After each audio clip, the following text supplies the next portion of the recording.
Olá, sejam muito bem-vindos ao podcast que eu gosto de chamar de Sinceramente, o nosso momento de reflexão semanal e o meu diário de pensamentos. Hoje eu trouxe vocês para o caos, eu não sei se exatamente dá pra ver, mas tem um monte de roupa aqui. Enquanto eu dobro as minhas roupas, eu queria falar de uma epifania que eu tive esses dias que eu acho que pode ser muito útil para pessoas que passaram por coisas semelhantes às que eu passei. Você ainda não me segue nas redes sociais, o meu arroba é solcortesiano. Eu falei muito aqui sobre apego ansioso.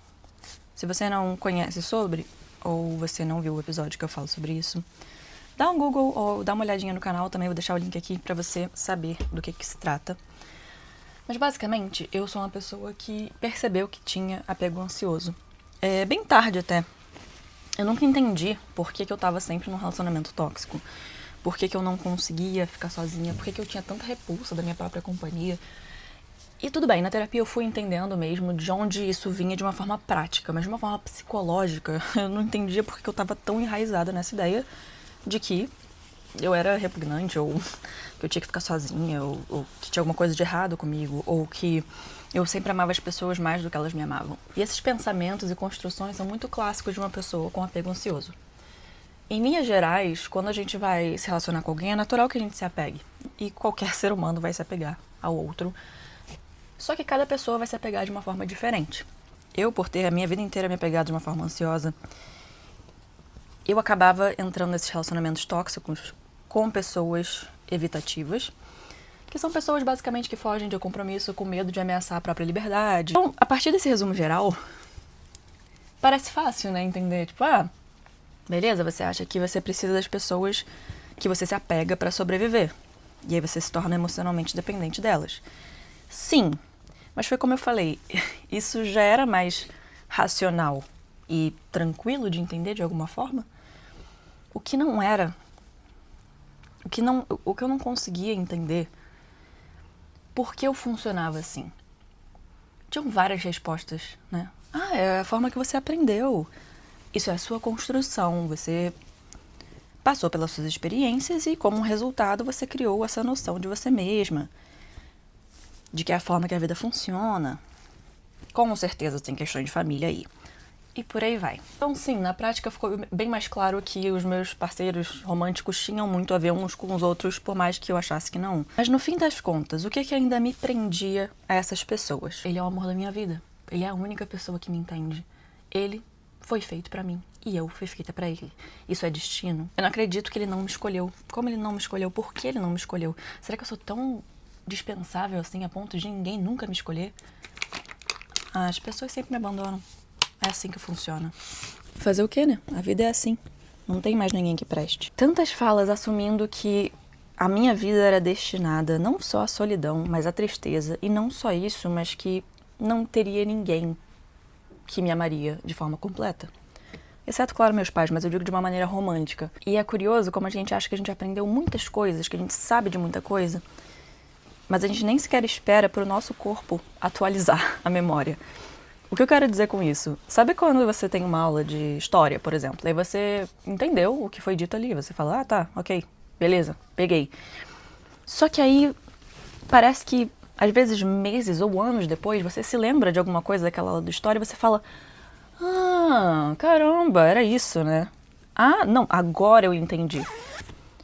Parece que você precisa de uma certa perspectiva para ser desbloqueada, que eu acho, na minha opinião, que vem com maturidade e com autoconhecimento, para poder desbloquear certos macetes, entre aspas, certos subtextos, certas entrelinhas que você com a cabeça de, sei lá, 15, 16 anos ou menos, você não ia entender a profundidade daquele assunto, talvez. E aí, conforme você vai amadurecendo, você começa a dizer, peraí, nossa, eu ganhei uma nova perspectiva sobre isso, porque eu mudei, ou eu amadureci, enfim. Eu senti que eu desbloqueei uma certa perspectiva nova a partir de todo o trabalho que eu fiz, que eu achava que eu tinha entendido, mas que veio a partir de um momento em que eu percebi que tinha uma história que eu me contava, que apesar de eu entender racionalmente, eu não conseguia sentir como se fosse verdade. Vinha o término. Eu terminei todas as minhas relações, eu acho. Não sei que eu esteja esquecendo de alguma, foi mal aí. E eu falo isso porque é curioso, né? Se uma pessoa tá dizendo que ela não consegue viver sem alguém, como ela vai lá e termina com uma pessoa? Eu não tô dizendo que isso é simples, né? Que foi simples de forma alguma, inclusive não foi. Mas eu ficava muito apegada a certas pessoas e circunstâncias e épocas e situações e eu nunca entendi. E sempre rejeitei muito essa parte minha, porque eu falava, gente, que inconveniente que é, né? Que coisa inconveniente que é você ser apegado às coisas que acabam, porque tudo vai acabar. Então, parecia que toda vez que eu terminava com alguém, ou que um término inevitável acontecia, eu ficava engatilhada. Todas aquelas narrativas sobre o quanto eu era imprópria e tudo mais, tudo vinha bater na minha porta. E o instinto era sempre o mesmo. Eu preciso voltar. Mas eu precisava mesmo? Se eu mesma tinha decidido sair daquele relacionamento, por que eu achava que eu precisava voltar? E aí a gente tem as respostas clássicas, né? Ah, porque é o que você está acostumado, foi o que você aprendeu, é familiar para você, era confortável para você. E tudo isso é verdade, sim. Mas a minha epifania esses dias me trouxe uma perspectiva completamente diferente, que talvez mude a forma que você vê suas relações, assim como mudou a minha. Eu percebi que o meu apego me fazia, obviamente, me apegar a pessoas muito rápido. Uma analogia representa bem o que acontecia. Supondo que você tem uma cobertura. Você tem a sua cobertura e aí tem algumas opções para as pessoas entrarem. Você recebe as pessoas e elas vão direto para o elevador. Esse elevador ele é rápido e ele sobe diretamente até a cobertura. E aí também tem a escada. A diferença entre o elevador e a escada, como você bem sabe, é que o elevador é mais rápido. A escada é mais trabalhosa e mais devagar. Mas ela é mais constante também, né? Dito isso, e se eu te dissesse que você convidou pessoas para sua casa, mas você coloca todas elas dentro do elevador direto e manda subir, ok? A princípio não tem problema, né? Mas e se eu te dissesse que você faz isso com várias pessoas? Principalmente as pessoas que você não conhece bem, que você não dá tempo de conhecer e que você se apega de uma maneira meio equivocada, meio precipitada. Afinal de contas, essa é a sua única chance de receber uma visita. Essa é a forma que o apego ansioso funciona. Acho que varia de cada um, mas pra mim eu sentia que eu precisava que aquelas pessoas me amassem da forma que eu amava elas. E não só isso, mas eu sentia que se eu desse o privilégio suficiente, colocasse num pedestal o suficiente, essas pessoas nunca iriam me abandonar. O que obviamente não é verdade. A ironia sobre tudo isso é que quanto mais você oferece sem equilíbrio, menos você recebe. E relações são para ser equilibradas, mas a gente se confunde muito. A sensação que me dava é que as pessoas estavam fazendo um favor de estar falando comigo ou de estar perto de mim. E que o que eu tinha a oferecer não era suficiente. Então eu precisava de outras coisas. Eu precisava recorrer a entregar demais. Eu precisava recorrer a sempre deixar a pessoa feliz ou sempre deixar a pessoa contente. Isso não é pra dizer que eu passo pano para as pessoas evitativas que eu me relacionei porque, afinal de contas era tudo eu. Não. Essas pessoas evitativas estavam sim fugindo de uma relação comigo, já estando comigo. Mas eu também estava correndo atrás delas com algum objetivo, a partir desse apego. E isso aqui é muito interessante sobre o apego aqui, parece um imã mesmo, aquela coisa mágica, aquela coisa da atração, de mas é diferente, isso tudo tem a ver com o apego. Às vezes a gente confunde muito isso com o amor, o que eu fiz de sobra. Quantas vezes eu dizia que eu amava alguém só porque essa pessoa me dava uma sensação de segurança, ou porque eu gostava de conviver com aquela pessoa. E até hoje eu não sei exatamente qual é a diferença, eu admito que eu ainda estou aprendendo, mas eu quebrei sim o meu apego ansioso.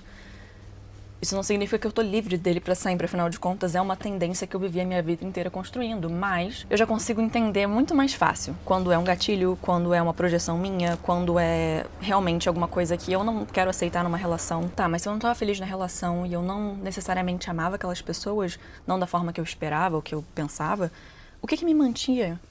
O que fazia eu falar pra voltar? O que fazia eu não superar essas pessoas e ficar num limbo? E esse limbo tinha mecanismos. Como é que essa pessoa tá? Será que eu ligo? Será que eu procuro? Poxa, eu perdi a última chance de encontrar o amor da minha vida. Aquela pessoa não se compara a ninguém mais. E frases que claramente são construídas a partir de uma visão de alguém lá em cima, no pedestal. Não só na sua cobertura, usufruindo tudo que você tem a oferecer e mais, mas também do seu pedestal, que você colocou, a pessoa subiu e ela nunca mais desceu. Porque por incrível que pareça, ambas as pessoas que têm apegos não saudáveis são pessoas que têm medo de abandono de formas muito diferentes. Então, quando termina, normalmente a pessoa ansiosa já tá em outro momento, assim, ela já tá em outro ponto. E muitas vezes já pode ter até aceitado que aquele término aconteceu, afinal de contas já se desconectou a partir do momento que tentou e não tinha mais alternativa, não tinha mais saída, viu que só ela estava tentando e por aí vai. A partir disso, Não necessariamente a pessoa ansiosa tem que ser mulher ou evitativo homem, mas enfim, é muito comum que a pessoa ansiosa tenha que entender: caramba, será que eu quero continuar batendo nessa porta para sempre, ou será que eu vou me retirar e entender que a relação que é esse ideal na minha cabeça, ela não começaria com tantas questões logo de cara. Quando tudo o que você pensa é sobreviver, não se sentir sozinho e ter certeza que as pessoas fiquem a partir do momento que você sente qualquer tipo de apego por elas. Eu não acho que apego é errado, eu acho que apego é completamente natural. Agora, o problema de fato se estabelece quando você confunde esse apego com o destino. Quando você começa a romantizar uma coisa que talvez seja mais simples do que a gente pensou a princípio. O que eu tava buscando nessas pessoas? Mas tinha alguma coisa a mais. Eu sempre me sentia voltando energeticamente para aquelas relações que já tinham acabado, que eu mesma tinha saído, porque eu vi que não tava me fazendo bem. Eu vi que aquilo ali não fluía. Então, por mais que tivesse sido super difícil, ainda mais você gostando de alguém, né? E estando apaixonado, porque paixão e apego pra mim são coisas diferentes. Mas eu acho que elas se alimentam e se complementam. A partir disso, então o que eu precisava dessas pessoas? Por que mesmo infeliz eu queria voltar? Para além das razões que eu já falei, essa epifania me trouxe uma resposta muito interessante. Eu tô em luto da relação, eu tô em luto do meu parceiro, eu tô em luto do que foi, das memórias. Eu tô confusa para entender o que foi verdade e o que não foi. Isso tudo são elementos tóxicos de uma relação difícil. Mas esse não é o ponto. Não era possível que depois de meses eu ainda estava alimentando esse loop, dizendo: meu Deus, mas aquela relação tóxica era a relação da minha vida. Mesmo que conscientemente eu soubesse que não era o que estava faltando nesse quebra-cabeça. Até que eu tive uma sessão de terapia e eu entendi que o luto não era por aquela pessoa a mais, ou por aquela relação, ou por aquela história, ou pelo que poderia ter sido, porque isso tudo já estava no passado. Eu estava realmente em luto pelas minhas fases, pela minha pessoa que eu fui naquele momento, pelas coisas que aquela versão minha acreditava. Eu sinto que a partir dos relacionamentos tóxicos, eu comecei a perder partes minhas por vergonha. Porque eu olhava para aquela relação e eu era tão criticada por ser eu mesma. Cada coisa que eu fazia, eu tinha que ficar checando se estava tudo bem, se estava certo. Eu tinha que pisar em ovos, eu tinha que ser desumana no sentido de ser perfeita. Então, se eu tivesse qualquer defeito, o que eu tenho, se eu tivesse qualquer momento de vulnerabilidade, sensibilidade, ou, sei lá, imaturidade, ou humanidade, eu tinha certeza de que aquilo era digno de vergonha. Então, a partir disso, foi realmente muito interessante olhar para as minhas relações passadas e dizer: será que eu tô em luto ainda por causa dessa pessoa? Porque, afinal de contas, eu já enxerguei tudo que eu precisava enxergar. Tudo já foi conversado, tudo já foi finalizado. O que falta? E quando as pessoas falavam: você sente falta da versão que você foi com essa pessoa? Eu falava: gente, não, eu sinto falta dessa pessoa. E as duas coisas podem ser verdade ao mesmo tempo, sabe? Eu acho que tá tudo bem você sentir falta de certas partes boas das relações, afinal de contas, ninguém vai entrar num relacionamento tóxico porque é tóxico. A gente vai entrar porque tem coisas boas, né? E vai ficar e escolher voltar por causa dessas coisas boas. Só que o apego e você colocar essa pessoa no pedestal, eu acho que gera essa comoção a ficar muito maior. E esse foco nas coisas boas ser muito maior. E você idealizar a relação de tal forma que você nem vê mais por que você saiu ou por que você pensou em sair. Então, quando eu comecei a virar essa perspectiva, por que eu me sinto assim? Em vez de perguntar: mas será que o outro gostou de mim? São perguntas também bem clássicas, assim, de um apego ansioso. Será que o outro me amou de verdade? E também de manipulação, sabe? Porque, não dizendo que todo mundo se manipula deliberadamente para poder ser um vilão de novela, mas às vezes as perspectivas ficam, sim, embaralhadas. Às vezes, sim, existem mecanismos de sobrevivência que envolvem manipular as pessoas, mesmo que sem saber. E cada um vai ter mecanismos de sobrevivência emocional que às vezes a gente não vai saber explicar, ou não vai saber entender. Ou vai parecer de mais, ou de menos, enfim. Eu olhei pra mim e eu entendi. Eu gostaria que a vida que eu enxergava, a realidade que eu criei, eu adoraria que ela fosse real. Não porque eu preciso dela, mas porque ela não precisaria me mostrar as partes de mim que eu não gosto. As partes de mim que eu sempre tive vergonha, eu fui dita e ensinada a ter vergonha. Então, quando eu comecei a olhar para essas partes, eu comecei a ver o quanto eu fazia pouco caso com elas, sabe? Eu olhava e falava assim, essa versão minha eu não penso. Essa versão foi a versão que aprendeu que tinha alguma coisa de errado com ela, que passou pela separação dos pais, por bullying, por repetência, por epilepsia, por um monte de coisa. E aí tudo pareceu que juntou na minha cabeça e deu um estalo. E eu falei, gente, eu tô sentindo saudade dessa parte minha que eu tô reprimindo tanto. Sabe aquela parte que foi vulnerável, que foi sensível e que se sente muito culpada por ter aceitado tanta bosta, tanto tratamento bosta? Então, é essa parte que eu fico dizendo que eu tenho que reprimir. Porque se eu me mostro vulnerável, se eu me mostro sensível, então eu fui uma otária, né? Nos olhos da sociedade, se a gente sente coisas, se a gente se entrega ou se a gente investe, a gente é otário. Porque se desse certo, a gente seria admirável, herói, incrível. Mas se desse errado, a gente é otário. E principalmente com a mulher, isso. A gente sempre é colocada nesse lugar de... Nossa, ela é tão burrinha, né? Ai, ela nem viu. Sim, pode ser. Eu acho que tem, sim, verdade no fato da gente ignorar certos sinais. Isso não acontece só com mulheres, mas... Ao mesmo tempo, a gente coloca a pessoa que está aberta, que está sensível, que está disposta e disponível emocionalmente, que não faz joguinho, como uma pessoa que é burra.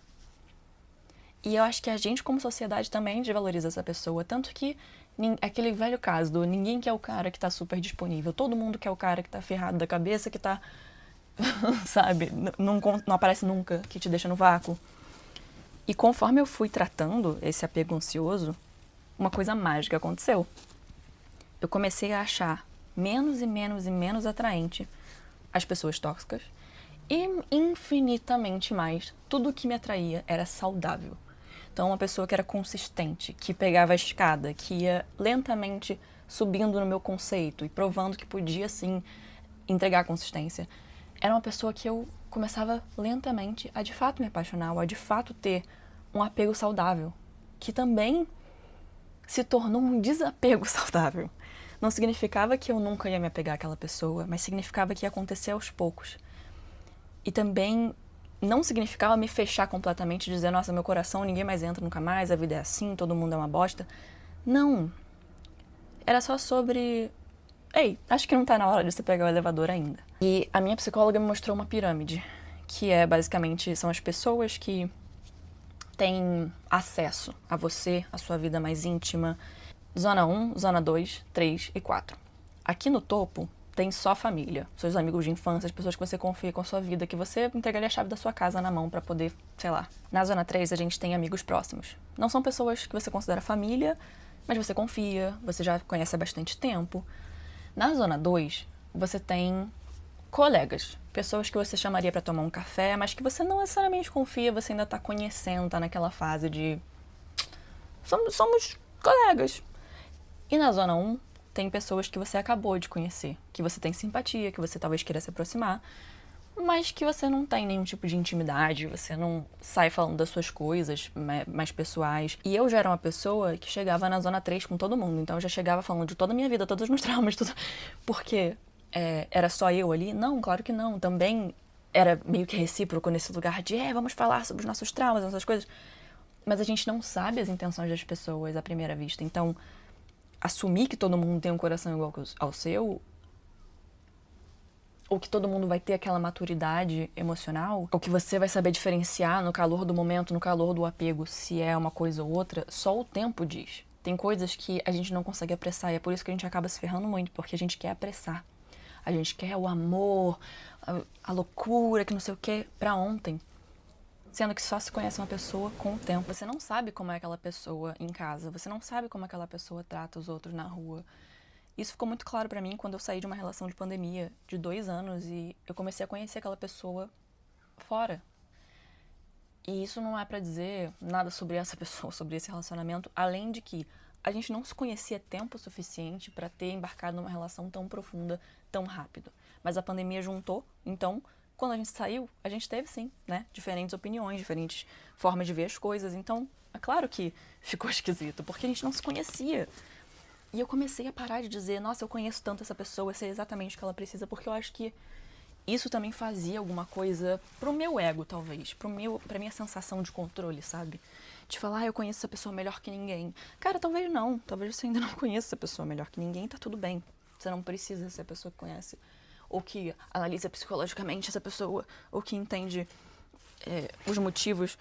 Você pode ser empática, isso é legal, você entender, se colocar no lugar do outro, né? Ter empatia, ser humilde, beleza, mas tem um certo ponto que você precisa entender o que é seu pra carregar e o que não é. Eu já falei, eu repito, desconfie mais de uma pessoa que te entrega o mundo na primeira semana do que uma pessoa que chega com cautela e pega as escadas. Se você é uma pessoa hiper aberta ou realmente com um apego ansioso, que toda vez que uma pessoa se afasta, você já sabe, você já sente e você te causa um transtorno e você fica imaginando cenários e será que essa pessoa tá me traindo? E será que essa pessoa vai me deixar? E será...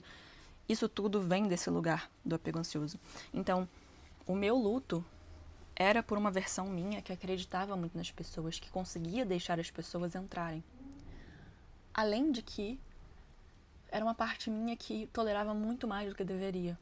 Então, além de saudade da minha versão, porque eu vivi momentos bons e eu queria, nossa, que legal, com essa pessoa sentir isso. Sim, mas não significava que eu não podia sentir com outras pessoas e nem sozinha também. Isso não é pra dizer, ai, viva a sua vida sozinha e também, sabe? Porque a gente quer companhia, todo mundo quer companhia, todo mundo quer se sentir amado. Mas ao mesmo tempo não significa que precise ser com todo mundo, sabe? Nem todas as relações vão ser relações duradouras e eternas e amigos de infância. Eu acho que quando a gente entra na fase adulta, muita gente fala, ai, você vai perdendo seus amigos, mas eu discordo. Eu acho que você vai entendendo quem são seus amigos de fato. Porque aquelas pessoas que talvez nem fizessem sentido na época da escola, ou as pessoas que faziam sentido, mas deixaram de fazer porque vocês mudaram, ou alguém se mudou, ou a comunicação não funcionou, ou algo mudou na relação e na dinâmica que fez com que aquilo acabasse, e tá tudo bem. Aceitar que existem versões atuais não compatíveis mais, que uma vez foram compatíveis de você ou da pessoa, é muito libertador. E aí eu queria falar no próximo episódio de desapego saudável, que eu acho que é um tema que eu já entrei um pouco, mas eu queria entrar mais porque eu acho muito interessante. E eu queria falar de forma mais prática, para poder dar conselhos nesse lugar. Mas será que a versão que você deixou para trás em algum relacionamento, que você cisma que é aquela pessoa, que só aquela pessoa ativa em você, será que essa versão não tá mais próxima do que você imagina? Será que você está rejeitando alguma parte dessa versão que você talvez devesse abraçar, ou pelo menos olhar com empatia, com carinho, como você olharia para o outro? E o que é nessa versão que te afasta tanto de olhar para ela? Eu acho que no meu caso era culpa mesmo também, de olhar e falar, nossa, como é que eu deixei isso acontecer? Mas é aí que entra a autocompaixão. Não sabia tanto quanto eu sei agora. E que legal que eu continuo buscando saber mais. Porque é a partir disso que eu entendo como viver a minha vida da melhor maneira possível pra mim. Feliz e cercada de pessoas que são recíprocas e talvez sejam menos do que na fase da escola, quando tinha um monte de gente e tal, mas olha a qualidade, entende? E uma relação que passa por uma transformação dessa não é toda que vai sobreviver. A partir do momento que você começa a fazer terapia, ou começa a se cuidar, ou começa a se valorizar mais e se entender, vai ter muita gente que vai se afastar, e você vai precisar também se afastar de muita gente. Porque só não faz mais sentido. Uma relação que começou com você aceitando tudo, é uma relação muito difícil de se manter quando a pessoa já acostumou que você não tem nenhum limite. Então, quando você começar a implementar, isso vai gerar alguma fricção, isso vai gerar algum conflito. E, na minha opinião, se essa pessoa estiver disposta emocionalmente e se preocupar de fato com seu bem-estar para além do ego dela, eu acho que vai ser uma pessoa que, por mais que às vezes possa ser imatura e não perfeita, porque isso é normal, todo mundo é imperfeito, então isso é normal, mas eu acho que vai ser mais fluido do que a gente... Sabe, não é sobre as minúcias, não é sobre, nossa, será que gostou do meu story? Ou será que mandou mensagem com certas palavras? Não é tão minucioso, eu acho que é muito mais fluido do que a gente, sabe, se permite olhar. E não importa. Ai, será que essa pessoa não gosta de mim? Por que isso, que aquilo? E por que... Será que ela não me chama porque ela tem o trauma? Não importa. Todo mundo tem os seus traumas, todo mundo tem as suas questões. Agora, o que você quer pra você? Você quer continuar repetindo os mesmos padrões? Você quer continuar se sentindo sozinha, mesmo acompanhada? Você quer sempre esconder essa versão sua que é você também, nessas relações eu via que cada vez mais as pessoas me motivavam a esconder essas partes minhas.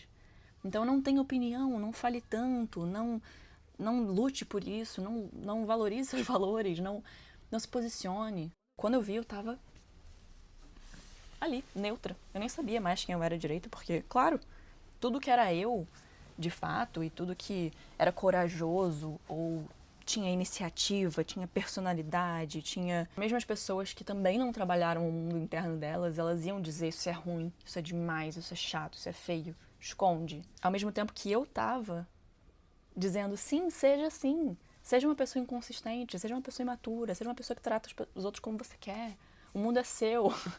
O que também não estava certo. E também não era minha responsabilidade. Nesse final do ano, eu entendi que tá tudo bem eu honrar essas versões minhas que deixaram de existir pra honrar a pessoa que eu me tornei, que eu me orgulho tanto e que eu sempre fui, de certa forma. Então, tudo bem eu batalhar por ela. Pela Sol sensível, pela Sol que ama, pela Sol que recebe. Mas isso não significa que todo mundo tem um passe livre o tempo todo. Não significa que todo mundo pega o elevador e sai pra cobertura. Então, no fim, acho que é tudo sobre equilíbrio e sobre situações que são fluidas. Que não tem tanto esforço, não tem tanta... Nossa, eu vou ficar raciocinando 15 mil horas sobre... Só é sobre o corpo que relaxa, sabe? Perto de alguém. Ou a mente que realmente começa a dar dor de barriga de tanto rir. Essas relações são as relações que naturalmente deveriam ficar. E que a gente, às vezes, subestima. Enquanto as outras relações que sempre tensionam o corpo, é borboleta na barriga, mas é uma borboleta também que daqui a pouco a gente tá... Sabe? Essas... Tá tudo bem também. Deixar ali e ver até onde elas podem ir, se elas podem ir, se elas podem subir. Esse é o seu convite para você se proteger de uma forma saudável, onde você não se bloqueia do mundo, ao mesmo tempo que você também não se entrega de cara. Eu espero que tenha feito sentido como sempre. Eu tava muito animada pra falar sobre esse tópico. Eu não dobrei todas as roupas, nem perto, na verdade, mas até que a gente já começou bem. Enfim, eu espero que você tenha gostado. Se você se identifica, por favor, deixe seu comentário aqui embaixo. Não esquece de me seguir no Instagram, @solcortesiano. E se você quiser indicar algum tema também, deixa aqui embaixo, tá bom? Eu te vejo quinta-feira que vem com mais um episódio de Sinceramente. Um beijo, se cuida.